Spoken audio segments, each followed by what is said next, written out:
အားလုံးပဲမင်္ဂလာပါကျွန်တော်တို့အမေရိကကိုနောက်ဆုံး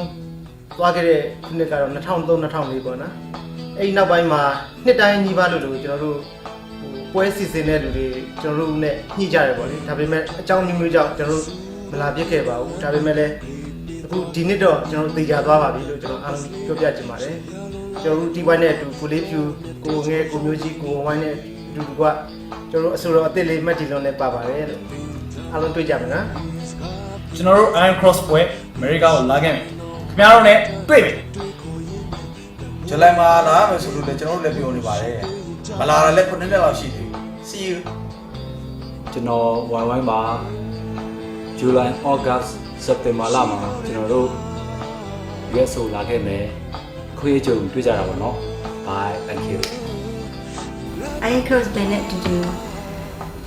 ကိုလေးဖြူကိုအငယ်ကိုဝိုင်းနဲ့မျိုးကြီးတို့အပါဝင်မက်တီလွန်မှာအမေရိကမှာရှိုးလုံးမှာတည်ကြတယ်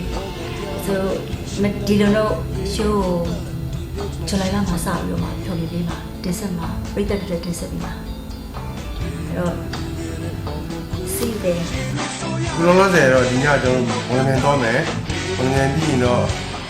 ဒဝယ်နဲ့ညစ်ပြီးတော့မယ်